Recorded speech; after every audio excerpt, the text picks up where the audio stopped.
Hey guys, Ivan here, and in today's video we got a couple of very interesting things to talk about.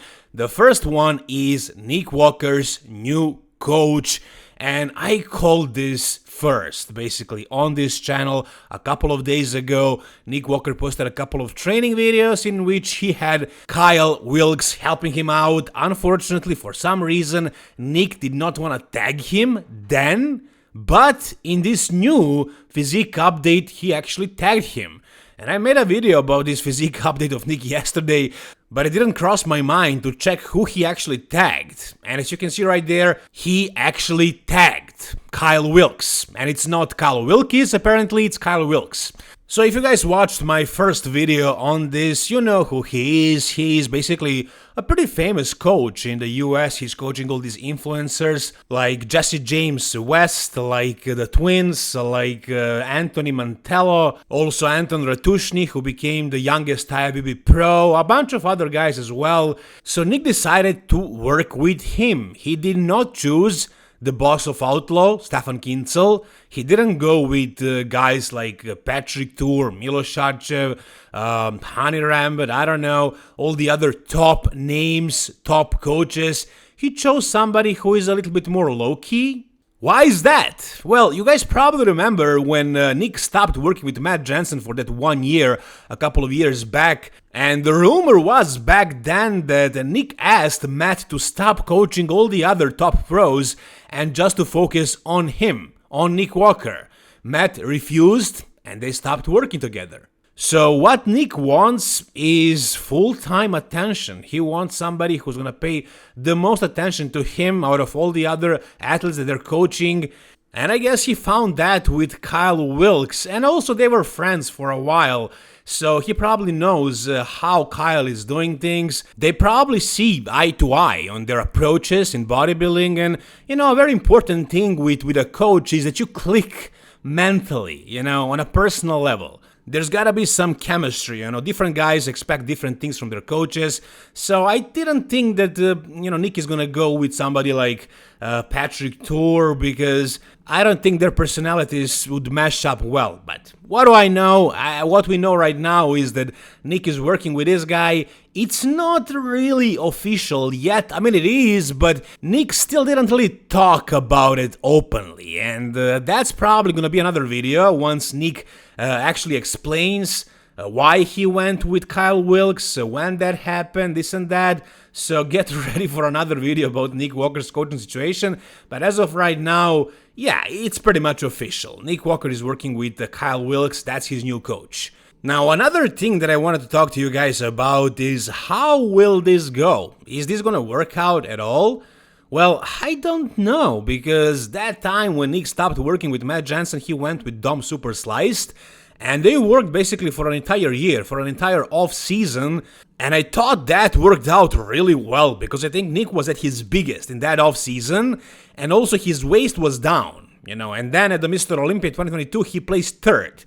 And he was prepping with Matt Jansen. Yeah, he went back to him, but, you know, I think a lot of props should go to Dom Super Sliced, because he helped him in the off-season. He actually reduced the size of Nick's waist, and he helped him even get bigger and better. After they parted ways, after Nick went back to Matt Jansen, Dom Super Sliced went on a couple of different podcasts, and he talked about what happened between him and Nick Walker. And basically what happened is Nick Walker pretty much ghosted him. If we're gonna trust Dom Super Sliced, basically what he said is that Nick just disappeared. He never explained where he went, who he's working with. He just saw a post on IG that he's now back with Matt Jansen, and that's how he found out. He never got an explanation, and that was just it. So now I'm kind of worried that Nick also might not feel super confident working with Kyle, because, you know, Kyle doesn't have experience with big guys, with top Olympians, with top open guys. So I think Nick would feel much more comfortable if he was working with somebody like Hani Rambert, who prepped Jay Cutler, Phil Heath, Derek Lunsford, Hadi Choopan, and many others, Chris Bumstead even. So, I don't know, guys. I don't know how will this work out. We'll see. As you can see there in the comment section, Dom Super Sliced is commenting. He's saying that that Nick is in good hands with Kyle Wilkes. I don't know how honest he is about this, and I'm pretty sure he's also afraid that the same thing is going to happen to Kyle that happened to Dom. But we'll see. I mean, again, Nick, I think he would feel more confident working with a top-level coach, but then, on the other hand, he probably wouldn't receive as much of attention that he will receive from somebody who is on a lower level like Kyle Wilkes. So I think it could be a good thing, but we'll see how Nick will handle the situation.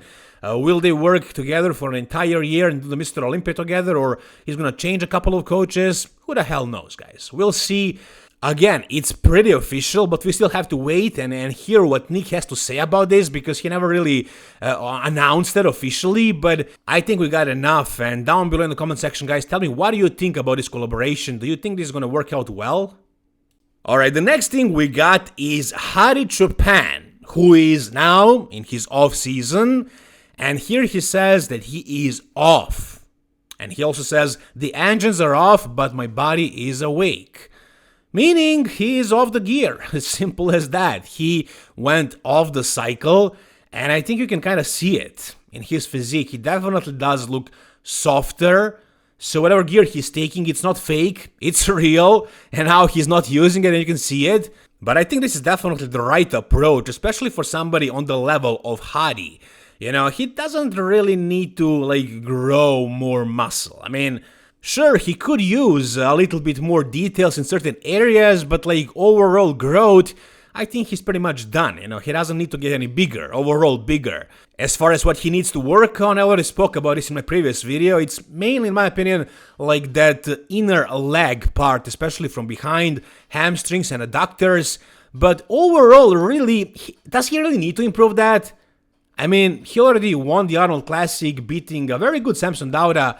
And in my opinion, if he was like that, the way he was the Arnold Classic, if he was like that at the Mr. Olympia, he would have still probably won that show. The reason why he didn't win the Mr. Olympia is because he wasn't as conditioned, especially from the back.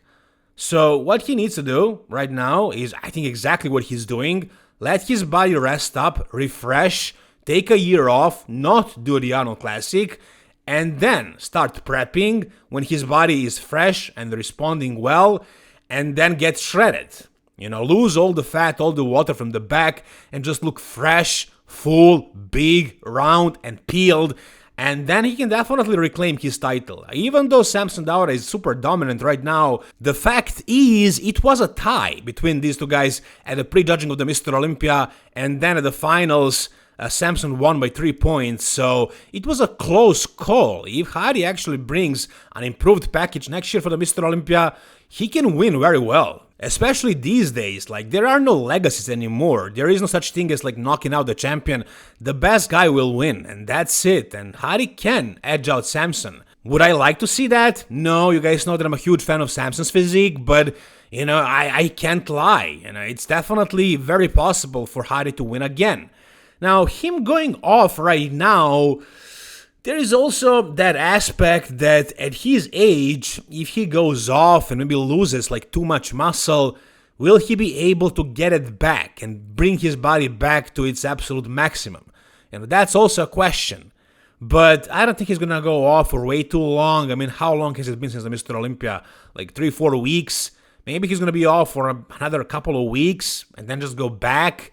I mean, he's maintaining a good amount of muscle and good conditioning even though he's off, because of course, you can't lose anything in a couple of weeks, but we'll see how long will he stay off. Apparently, based on what he says, he is off now, completely off, and this is what he looks like. Tell me, guys, what do you think about Hadi Choopan down below in the comment section. Alright, and lastly, we got a new physique update from Regan Grimes prior to his prep for the 2025 season, in which he says he is 300 pounds and that he is by far the best he has ever been at this weight. Now, his goal actually was to remain at around 300 pounds and just try and keep his conditioning at a good level, not get super heavy, remain at around 300 pounds, but not get too fat. Is this the right call, the right plan? I mean, I would definitely prefer to see him heavier, Kinda like what Samson Dauda is doing, who is similar height as Regan. And Samson goes up to 340 pounds in the off-season, and then he diets down to 300, and that's his stage weight. Can Regan, somehow remain 300 pounds and get shredded? Is this really the best he ever looked at 300 pounds? Well, here's a photo of Regan in his previous off-season, before he started prepping for the Italy Pro, where he was around 270, and then at the Mr. Olympia I think he was 260. So, I think he was probably a little bit better here, to be honest. At the same weight, 134 kilos, which is 300 pounds. I think he was a little bit harder, honestly. I think his midsection was a little bit tighter. I think he had more separation in the legs, so I think this is actually better. I don't think this is his best look at 300 pounds. No, but it's good. It's decent. Will he be one of the top guys at the Mr. Olympia at the end of this year? No, he needs to be heavier for that. He's probably going to go down again to like around 270. I mean, we'll see. I don't know what he's doing right now. If he's taking it really easy right now and starts pushing things in his prep, maybe he's going to get bigger, but like how much? I think he's going to still win a pro show and qualify for the Mr. Olympia, but best case scenario, he's going to be like top 10 at the Mr. Olympia again.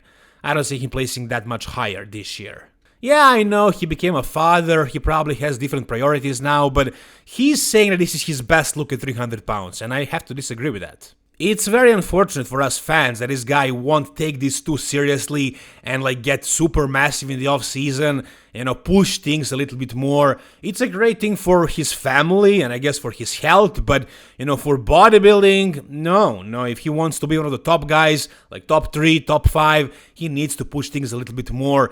This is not extremely good for 300 pounds, to be honest. For his height, he needs to be bigger. And I've said this a million times by now. At this point, it's becoming a comedy show, this section of my videos. But I had to show it to you guys. And you tell me what do you think down below in the comment section. If you guys enjoyed this video, give it a thumbs up. For more content like this, guys, subscribe to my channel. Thank you so much for watching. See you soon. All the best and bye-bye.